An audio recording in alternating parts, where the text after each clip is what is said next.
Judges, chapter 11.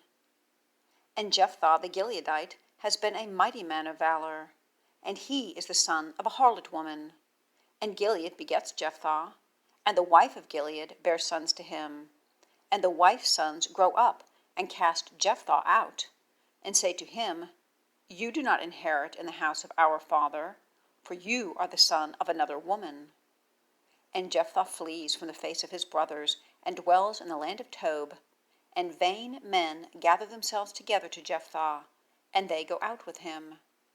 And it comes to pass after a time that the sons of Ammon fight with Israel. And it comes to pass when the sons of Ammon have fought with Israel, that the elderly of Gilead go to take Jephthah from the land of Tob. And they say to Jephthah, Come, and you have been for a captain to us, and we fight against the sons of Ammon. And Jephthah says to the elderly of Gilead, Have you not hated me? And you cast me out from the house of my father. And why have you come to me now, when you are in distress? And the elderly of Gilead say to Jephthah, Therefore now we have turned back to you, and you have gone with us, and have fought against the sons of Ammon, and you have been for head to us, to all the inhabitants of Gilead. And Jephthah says to the elderly of Gilead, If you are taking me back to fight against the sons of Ammon, and Yahweh has given them before me, am I for a head to you?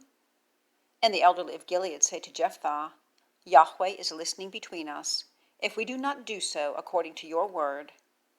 And Jephthah goes with the elderly of Gilead, and the people set him over them for a head and for captain. And Jephthah speaks all his words before Yahweh in Mizpeh. And Jephthah sends messengers to the king of the sons of Ammon, saying, What is this to me and to you, that you have come to me, to fight in my land? And the king of the sons of Ammon says to the messengers of Jephthah, Because Israel took my land and his coming up out of Egypt from Arnon, and to the Jabbok, and to the Jordan, and now restore them in peace.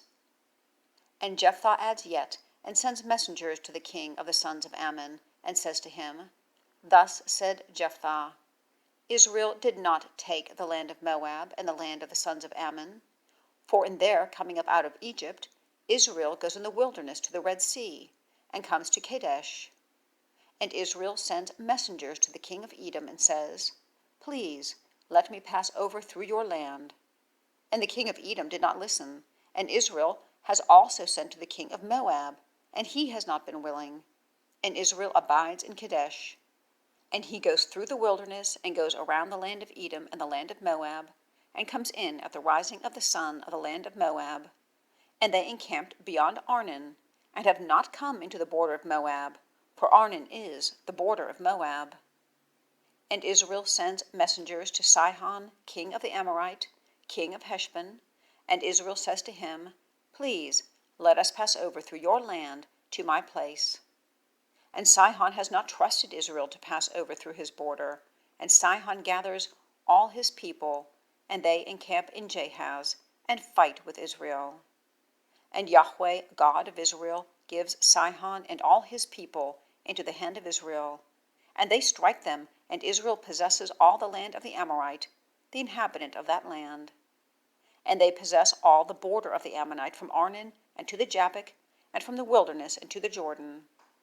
And now Yahweh, God of Israel, has dispossessed the Amorite from the presence of his people Israel, and you would possess it. That which your God Chemosh causes you to possess, do you not possess it? And all that which our God Yahweh has dispossessed from our presence, we possess it. And now, are you at all better than Balak, son of Zippor, king of Moab?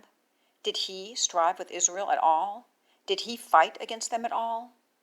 In Israel's dwelling in Heshbon and in its towns, and in Aroer and in its towns, and in all the cities which are by the sides of Arnon for 300 years. And why have you not delivered them in that time? And I have not sinned against you, and you are doing evil with me, to fight against me. Yahweh, the judge, judges between the sons of Israel and the sons of Ammon today. And the king of the sons of Ammon has not listened to the words of Jephthah which he sent to him. And the Spirit of Yahweh is on Jephthah, and he passes over Gilead and Manasseh, and passes over Mizpeh of Gilead. And he has passed over from Mizpeh of Gilead to the sons of Ammon. And Jephthah vows a vow to Yahweh, and says, If you give the sons of Ammon into my hand at all, then it has been that which comes out from the doors of my house at all to meet me, and my turning back in peace from the sons of Ammon, it has been for Yahweh, or I have offered up a burnt offering for it. And Jephthah passes over to the sons of Ammon to fight against them, and Yahweh gives them into his hand. And he strikes them from Aroer and to where you are going into Minnith, 20 cities, and to the meadow of the vineyards, with a very great striking. And the sons of Ammon are humbled at the presence of the sons of Israel. And Jephthah comes into Mizpah to his house, and behold, his daughter is coming out to meet him, with timbrels and with choruses, and except her alone, he has no son or daughter. And it comes to pass, when he sees her, that he tears his garment and says, Ah, my daughter, you have caused me to bend greatly, and you have been among those troubling me. And I have opened my mouth to Yahweh, and I am not able to turn back. And she says to him, My father, you have opened your mouth to Yahweh. Do to me as it has gone out from your mouth, after that Yahweh has done vengeance for you on your enemies, on the sons of Ammon. And she says to her father, Let this thing be done to me. Desist from me for 2 months, and I go on, and have gone down on the hills, and I weep for my virginity, I and my friends. And he says, Go, and he sends her away for 2 months, and she goes, she and her friends, and she weeps for her virginity on the hills. And it comes to pass at the end of 2 months that she turns back to her father, and he does to her his vow which he has vowed. And she did not know a man. And it is a statute in Israel. From time to time the daughters of Israel go to talk to the daughters of Jephthah the Gileadite, 4 days in a year.